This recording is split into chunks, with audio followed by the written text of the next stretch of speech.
Hey everybody, welcome back to Northernlion. Plays the Binding of Isaac AFTERBIRTH Plus. We're doing well, right Tomo? He's asleep, don't even worry about that. Oh, we don't know what our HP is. LBKH, HGVQ. Is like average stats all the way across the board. Speed's a little bit above average, rate of fire is average, damage is average. Luck's above 0. Spacebar item is not an ideal item to start with. Of course, but it does contribute to Bookworm, and I realize now we have Epiphora. I really, you know, without splitting hairs, because the only thing I'm good at doing with hair is losing it. Am I right? Or am I right?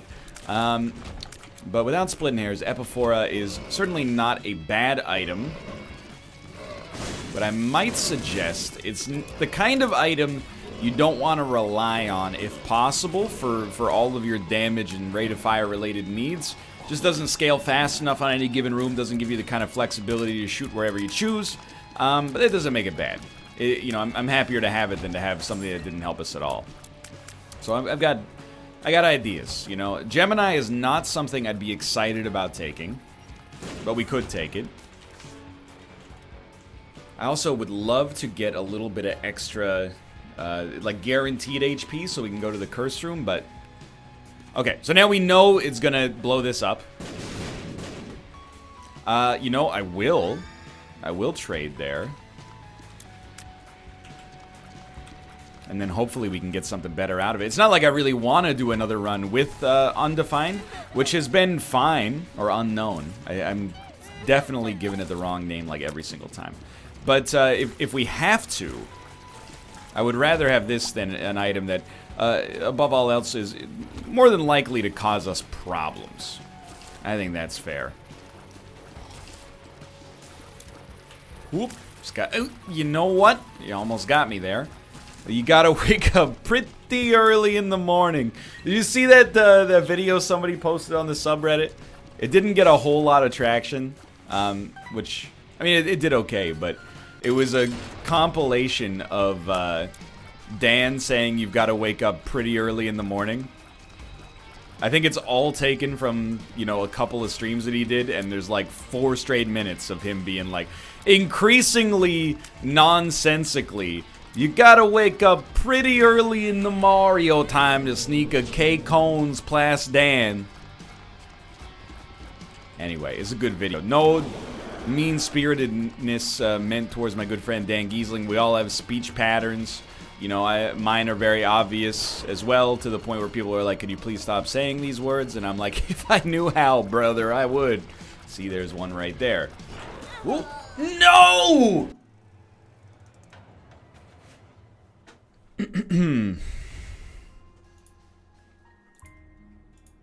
So, like, I'm not actually very upset about the way that this went.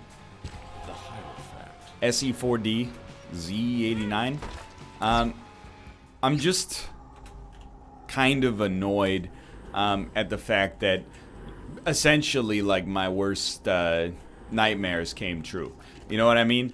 Like, I really in my head I was like, the only way we lose there is if we only have 1 HP, and it turns out we only have 1 HP. So, I mean, at the end of the day, what are you gonna do? There's nothing you can do about it. You just got to accept it and have a good time with this next run. I'm kind of amazed that, and I really actually don't think there's much I could have done about that. Keep in mind, I didn't even go to the curse room because I was worried about our HP. We basically had, you know, a curse, not amazing stats on top of that. We had the exact wrong curse, or the exact right curse to kill us, depending on what your perspective is, I suppose. And then combine that with also having the exact amount of HP that would ruin us, combined with not getting any HP, combined with fighting the worst possible boss we could have fought. So, you know, at the end of the day, sometimes, you know, it just really feels like you've been conspired against. And I don't even mean that to be super negative. I mean it more so like, you know, what are you gonna do? At the end of the day, you just gotta accept, you know, sometimes the run's gonna get you in those situations. Now, we are definitely getting the run in this situation. Not the runs, that's something you get, when you eat some food that's maybe a little bit past its expiration date. But this, I mean, everything's turning up Millhouse on this one. We already got a rotten baby. Rotten baby, he had a baby, it's a boy. We've gotten free items from the shop. Blue map is the only one that provides us any, you know, value in the future, but still. Feeling pretty good about this. And actually, like, Dad's Ring is a pretty great item, all things considered. The ability to freeze enemies, especially if they're rushing you down, very useful. If we get orbitals, you know, these will work extremely well in conjunction with one another. Rotten Baby, of course, incredibly useful just to deal damage in the first place. All sorts of good stuff. What do you guys think about expiration dates? You know, I pay attention. Oh, jeez, that's dangerous. I pay attention to expiration dates. Sometimes I bring that up, and I'm not trying to gaslight the internet here, okay? Sometimes I bring that up on the show, and I get hit with like a, you know, all right. Expiration dates are really, you know, suggested dates for when a food, you know, not necessarily like eating it past this date will make you sick, but it'll probably start the taste wars. I get that. You know, I will on occasion. Here's the, I'm going to give you the galaxy brain answer you probably already are aware of. It depends, right? For me, a non-perishable, if it's past its best before date, I don't really care. You know, if we're talking about like a can of soup or something like that, and I bought it in 2016, and then it says it expires in 2019 January, I'm not going to be that worried about 2019 March, you know? We definitely don't care to try to double that. This is an interesting one, isn't it? I certainly want, while we have HP, to keep the Guppy Dream going here. Then it's really just, do you want to take this or do you want to duplicate? And you know, the Guppy pickup doesn't do anything for us, but we get Judas the Shadow for free, but do we even want it for free? Okay, now we're, like, this is a wild world of sports here. There's no way you get the double Dark Judas on this one, right? Like, there's no way we're gonna quintuple our damage. Sorry, quadruple our damage. I really don't believe it. Let's just keep a respawn available then. But there's a few foods I'm very particular about, and this is where I'm gonna get into some like I'm eating territory, but I'm not trying to gross you out. One time in college I was hungover, and I went to the fridge, and you know, if you've never been hungover, it's a desperate craving for a couple of different things for your body. You know, it wants fluids, it wants calories, it wants vitamins and other nutrients. Desperately, like at an alarming pace, essentially. With a sense of urgency is what I mean to say. So there's no friends, okay? There's no honor among the hungover. My friend, his girlfriend had some pineapple juice that had been in our fridge. And I said, you know, I'm real sorry about this one, but I need that pineapple. I will reimburse you for the pineapple juice. It's a medical emergency that I consume this right away. I drank it right out of it was a can of like Del Monte or Dole or something. Foul taste. I go spit it out into the sink. After spitting it out, I realize, wait a minute, why is the pineapple juice black? That's not right. I pour it from the can into the sink, more blackness. And I realize this is some juice that had been in here for a long time. Now, there's a gross story. I recognize. It had gone moldy or whatever. And it was disgusting. But I don't know if this makes it any better. I was already nauseous. So I was like, you know, this hasn't made my life better, but it didn't take me from like, hey, normal day to good day, or to terrible day. It really took me from bad day to like, all right, still bad. Life goes on, I suppose. So I actually think I was lucky to already be in a pre-nauseated state. So now, like, liquids, I really check. Like, I don't drink milk. I don't drink a lot of things that expire, but, you know, if I'm going to be drinking, like, an orange juice or something like that, I take a look inside the carton before I even pour, because I've got, you know, PTSD associated with it. Similarly, another one that I always am very careful about is salsa. And salsa's real tricky. I don't have a salsa story. I'm not going to ruin salsa for you. But it's already multicolored, you know? It's got greens in there, it's got reds in there, it might even have some yellows in there. If you're getting, you know, that Paul Newman mango salsa, you lucky son of a gun.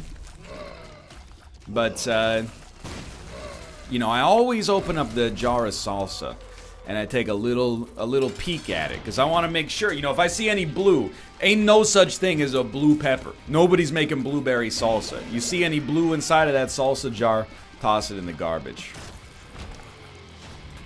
Basically, who cares is where I went with this one. We could either get 2 range upgrades or we could get no range upgrades. Shows you how much I value those. But I'm sure everybody's got stuff they're particular about, you know. I know milk has got to be one. I don't drink milk. I drink almond milk. I recognize it's environmentally destructive. But here's the thing, you know, I've been drinking protein powder for a long time. That's not like a recent, yo, I've been working out, I need to pump up. It's just like a really convenient way to have a decent breakfast, you know, in conjunction with some other foods. But with water, it tastes like absolute garbage. And with almond milk, it actually tastes almost nice. I say almost. It's not something I would go to the store and be like, I hear your, you know, vegetable-based pea protein plus almond milk smoothie is fantastic. But it's, you know, it's more than palatable, and with water, it's disgusting. And if you're like, dude, by the way, if you're gonna lecture me about the environmental destructiveness of freaking almond milk, let me tell you a little bit about the dairy industry, my man. But anyway, just remember, the straw man threw the first stone in this situation, okay? The straw man threw the first stone. Give me some spirit hearts. You know, I'm kind of like, let's leave that spirit heart. I got an idea. Let's assume, because it's fairly likely, we're going to be able to get a deal with the devil on this floor. Why not take whatever the deal is, assuming it's not useless or actually deleterious, aka counterintuitive to our goal for success. Just take the deal, and then if you die, you'll get to experience your Judas' Shadow theory crafting. And whether or not it gives you the damage bonus, you can come back, grab this, and you'll have the same amount of HP either way. You know what I mean? Know what I mean? I think so. But, yeah, I mean, I'm not paranoid about food safety. And I mean that sincerely. Like, I'll go to bat for a number of different foods that I think have a bad rap. In particular, you know, pork in North America is not treated well. You know, pork products, sure, ham, bacon, but like a pork chop or pork loin or pork tenderloin, etc., etc., they're treated as kind of like a low-tier quality meat. Like if I said, you know, oh, you know, we're gonna have a roast pork tonight, a lot of people would be like, oh, man. And that's because we're a little paranoid about food safety in North America, and we ensure that all pork is cooked to a well-done temperature in order to avoid, you know, I forget, some kind of, it's a worm, I think. Some kind of parasitic worm that can live in pork products. Now, you're going to be like, that sounds good. Sure. I agree. In the sense, I also don't want to have a parasitic worm. But I think we're a little overly paranoid about it. You know, other parts of the world, they eat their pork, not exclusively, like, you know, not medium rare, but they'll eat it medium, you know, with a little bit of pink in the middle. Not like a steak, where, you know, you might even have, like, some dark red spots, but like a little bit of pink in the center of a cross-sectioned pork loin improves the taste, like, it makes the food at least twice as good. And I'm admittedly I'm not a food safety expert, but, you know, I just think that maybe the juice is worth the squeeze in this situation. That's my personal opinion. Same thing, you know, in other parts of the world, they keep their eggs out of the fridge. Wild, right? Turns out that the egg itself is just kind of nature's own refrigerator. I mean, you got to use them within a couple of weeks for sure, but still. I'm not that paranoid about food safety. I forever will regret saying the expression, I think food poisoning is made up. Because as soon as I said that, I said it deliberately to make kind of a joke. But, you know, the context of it has been lost forever. The context of it Again, we might as well just snag it. Who cares about those demon hearts? We didn't get the damage bonus, that's okay. We're gonna get the demon hearts anyway. I recognize food poisoning is not a joke. Obviously, foodborne illness is real. E. coli, salmonella, etc., etc. All I'm saying is, and again, I actually don't really feel the need to defend myself as much as I used to about this. Because, you know, at this point, if you're not at least conceding that my point is not that food poisoning doesn't exist, I think you're just, you know, deliberately mislabeling it in order to get a little bit of humor out of the context. And that's fine, too.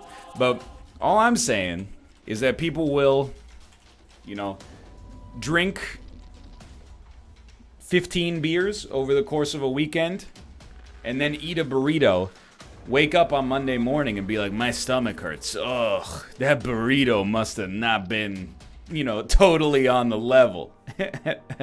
No, dude, I know myself, dude. It was the burrito. My brain is sending the signal that that lettuce in the burrito was a little funky. That's all I'm saying, is that people have a tendency to misdiagnose, or not even misdiagnose, but diagnose their own ailment as food poisoning when who knows? It could have been a virus they got from not washing their hands after they touched their beehole. NL, what's more likely? My beehole being dirty or that lettuce from a health department inspected restaurant being slightly dodgy? I think we all know the answer to this question is all I'm trying to say. Is this... It is an XL floor. This is weird. Okay, well, here's what I'm going to do. I definitely want to go to the item rooms. That's obvious. AWAS, yeah, we can use that to get out of boss rush. This is a big floor for us. I mean, we shouldn't have any problems winning this run. But it should be easy enough for us regardless. So what's the game plan? Well, I wanted to do this first, just in case we saw something that was worth doubling. And just in general, I think if you ever get the opportunity to get an item without any cost, the cost in this case just being fighting the boss, which we'd have to do anyway, you might as well take advantage of that opportunity as soon as possible, you know? Why wait on it? If you see an item room and you got a key, open the item room most of the time. So we don't really care about this. I'm not even going to waste a charge doubling it. And now we'll go find our other item rooms, then we'll come back, we can double what's on... We can try to double what's on the boss rush. We can try to double a deal with the devil if we're lucky enough to get one. For having respawned as Dark Judas, our damage still leaves a little bit to be desired, unfortunately, but doesn't, you know, it's not a kiss of death or anything like that. It's just a situation worth paying attention to. How did the bomb hit that? Definitely want to visit the shop here as well. Anyway, I'm just saying. To the best of my knowledge, I've never had food poisoning in my life. Except, there was one time where I thought I had the infectious disease known as Norwalk. Because there was a Norwalk outbreak at the local hospital. My friend's mom was a nurse at the local hospital. I kind of put two and two together. You know, we had been hanging out and then he got sick with the exact same symptoms. And I was like, maybe we both got Norwalk. Yeah, we definitely both got Norwalk. But then later, he was like, hey, do you remember that, like, we both ate at that Burger King that day as well? And Mike Fox was with us and didn't eat at the Burger King and didn't get sick. But, you know, he doesn't...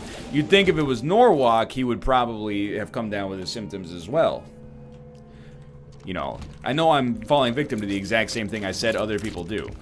But, you know, if you knew this Burger King, you might be on my side here. I get it. I get it. I don't think I had Norwalk, though. It was, like, the sickest I've ever been in my life, though. Which is, again, kind of a privileged thing to say, because it wasn't, like, a, you know, life-threatening disease or anything like that. It was just, like, I lost a couple of days to fever, but nothing, I mean, even that sounds, like, antiquated, right?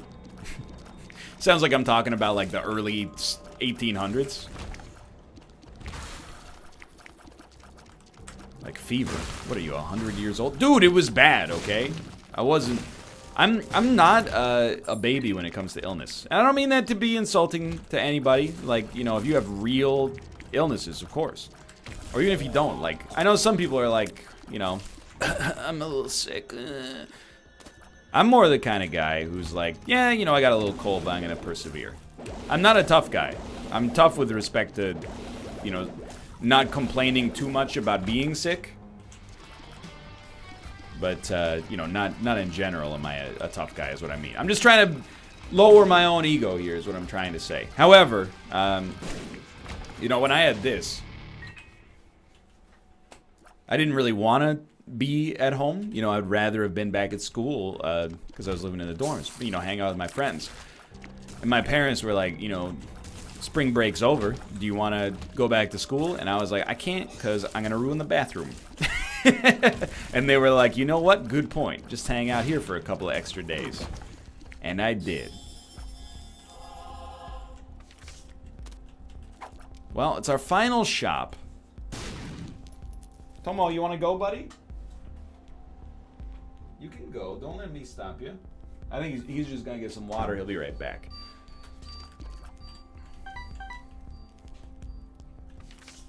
Let me get that Steam sale. Thank you. Let me buy Mom's key. Let me try to duplicate this. Yo, well, you don't want the Emperor card, unfortunately. Verp. Thank God, so many more range upgrades. I don't really want to risk the loss of the good stuff here. Okay, well, we have blank card. Blank card Emperor is always interesting. I think I'll just buy... Oh, we already had BFF Dummy. Okay, here's what we're going to do. Don't hold the Hermit. Hold AWAS. It's still more valuable. I mean, I guess a teleport via the Emperor is also fine. None of this is really good enough to be excited about. Okay, that's okay. I would have loved to have gotten Tarot Cloth, but it is what it is. Dude, do they not make item rooms anymore? Am I losing it? Those were pretty big pickups, though. I mean, relatively speaking, I suppose. They don't make item rooms anymore. I'm sorry to tell you. If you ever find yourself this month on an XL floor, I hope you've enjoyed the run up to that point because no more item rooms will be available for you. I know it recognizes a little bit salty, but you know, I'm just trying. Oh my God, I stopped myself and then walked on it anyway. You know, I'm just trying to find some item rooms and go about living my life. I didn't realize it was going to be like a whole thing. But apparently it is a whole thing. So what do I know? Nope, no item room there. Okay. Oh, what a surprise. No item room. We're going to find it. It's just annoying that it's taken a while. Really, I'm just kind of being, you know, insufferable. Hey! My baby takes the morning train. He was trying to find me. What'd you call me? So this, I'll just tell you, I want it. Toot sweet. This, I'm willing to take a chance on. Fair enough. Then, we will go, and we probably should be getting those bombs. But I'm going to go down here, and I'm going to snag myself this battery charge. Charge du Bater. And, then we're going to go the long way around the upper side. We should be able to get Boss Rush and then Emperor card out. Now, the question is... Well, I mean, I don't need to belabor the point. We'll see if / what we get for a deal with the devil as well. Man, Fear Shot's so annoying, because the freeze would have been 10 times better. From Dad's Ring. Really just like want to maximize the number of pencil shots that are actually able to hit the boss. There we go. No deal, that's fine. We'll grab the Polaroid. Then in here, I don't think it's worth trying a double, simply because Magic Mush is so valuable.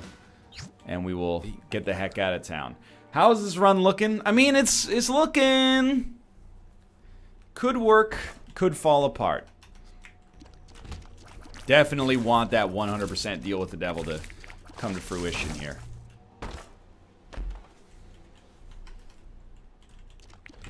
little spotty. Who would have thought, you know?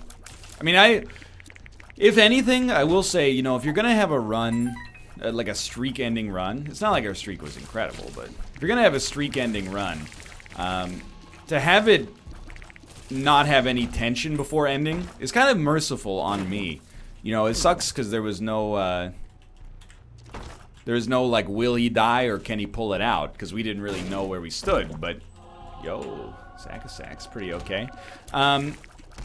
But at least there wasn't, you know, it's kind of like a sudden death. You know, it's shocking, but simultaneously, you know, maybe from a grief standpoint, I don't know. I'm getting into stuff I don't have that much expertise with, but you know what I mean.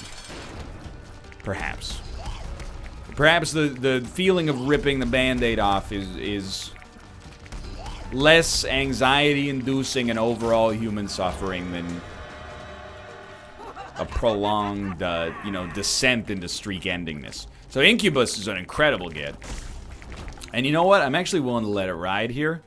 I was just going to say, if we got 2 placentals, let's do it. If we got 0, I'm also happy being on permanent Polaroid invincibility. Everything's going okay. This is going to end with a win for sure.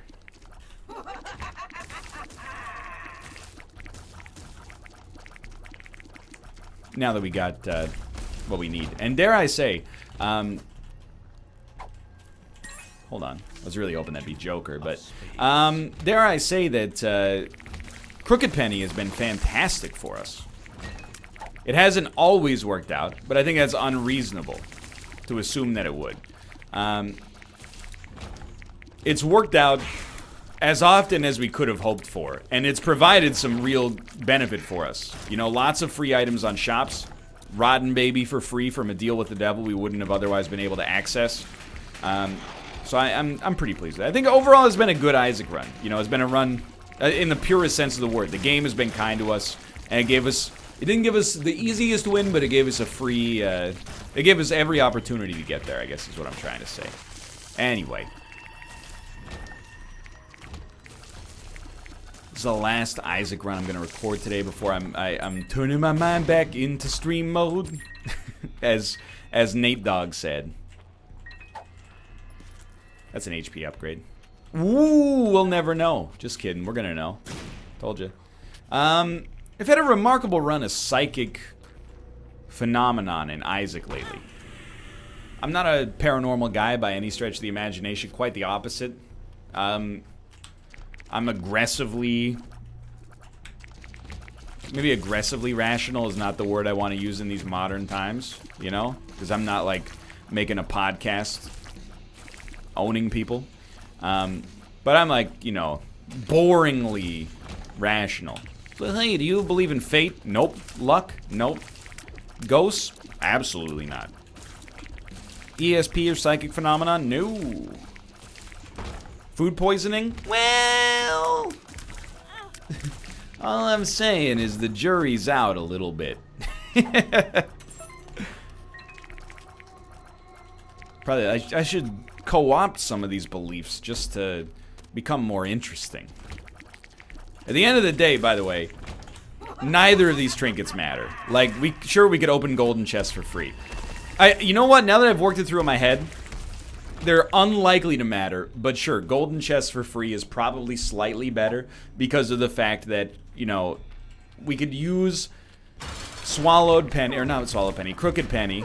Probably called it Swallowed Penny about 80 times on the run so far, I'm sure. But we can use Swallowed Penny, which is actually Crooked Penny, to duplicate chests on the chest. But we would have to get, like, you know... Well, I mean, I guess at this point we'd have to get, like, 4 consecutive rolls to get to, like, 2 to the power of 5, yeah. Because we're starting at 2 to the power of 2, so that would give us 32, in which we only have 26 keys for. So, I mean, what are the odds of getting 4 consecutive rolls? It's not very good. 1 in 16, but, you know, I mentioned that not to prove that I took a statistics course in college and in high school, but merely to, you know, illustrate the probabilistic nature of what's going on here. But the keys are still, at the high-end scenario, they're better than having more bombs, which we're never going to use. So, you know, why not at least give it the chance to have something spectacular happen here? And now, depending on the quality of our run when we get down to the chest, I feel compelled to, like, yeah, go for the doubles, dude. Why not? If we can get to 16 chests, I would stop there. Because at some point, you know, if you don't, you're just going to keep rolling until you run out of... until you get a bad roll, which I don't want to do. But I think 16 is pretty reasonable. To quadruple the amount of items you were to receive. Even that's like, it's like a 1 in 8 chance, right? They had 3 rolls. 3 coin flips, I should say. It's simple probability. I know I've beaten this drum before. Some mathematics is irrelevant for modern life, depending on the role that you take, you know? I was really good when we did trigonometry in high school. I have not used trigonometry since, you know, 11th grade or 12th grade for sure. That doesn't mean it's not important to learn, and, you know, I don't think it's fair to be... I don't think you can look at everything scholastic and judge its merit by how likely it is to be useful in the, you know, everyday world. That's not really fair, you know? Like, if you sign up for an academic science course and you're like, when am I gonna have to know the structure of a benzene ring in the real world? Well, you know, never. Unless you're a chemist or a chemical engineer or you work in, you know, like polymer manufacturing or something like that. But anyway, manufacture. But, you know, if we went by that, you know, say goodbye to, like, the vast majority of your math and science classes and say hello to, like, you know, pumping your gas without lighting a cigarette 101, okay? So you gotta make concessions from time to time. But statistics and probability is, like, the most easily applicable math course of all time. Extremely valuable. Okay, 1 roll is easy. You know you're gonna get it. Told you. Like, it's not just being able to evaluate coin flips. And again, like, you can live your whole life without ever having any knowledge of probability. And I don't think that's necessarily something that would be that deleterious. I mean, if you're a gambler... Well, I don't know, I have this, I have a weird thing about gambling. And I don't gamble, essentially, at all. You know, if we're in Vegas, I might toss 20 bucks down on something, but that's about it. And I don't go to Vegas because I don't like it. not gambling itself, although yes, I also just, you know, I don't care for the strip, at least. I don't know about the city proper. But anyway, we don't need to go into more of my preferences on that. But like, the thing is, at the casino, you're kind of just, I mean, do you really need to know probability to be successful at the casino? Everything's kind of built in for you, right? Like, if you go to the roulette table and you put, you know, $100 down on a number, I feel like you, regardless of your knowledge of probability, you know, you get a proportion back related to the risk of making the bet itself in the first place. I think it's valuable to have, but at the same time, it doesn't actually, at least in most games, I would think it doesn't necessarily give you a benefit. All I mean by, and I know that what I'm saying here sounds ridiculous. All I'm saying is that, like, there are probably some games in which you can make bad bets if you're ignorant about probability, but I think a lot of them are basically like, hey, you know, if you have a 50% chance to win, you get 1.9 times your money back if you win. If you have a 1% chance to win, you get 99 times your money back if you win, you know, that's... At the end of the day, essentially, as long as you're not like, I've got $1 million to make one bet, what should I do? Oh, put it all on 00. You know, I think your reward is always proportional to the risk, and always less than if you had just kept it yourself over a long enough time scale. But anyway, thanks for watching. I hope you guys have enjoyed the episode. If you did, click the like button. Helps out a great deal, and of course, subscribe if you want to see more in the future. For now, thanks for watching, and I will. We'll see you next time. See ya!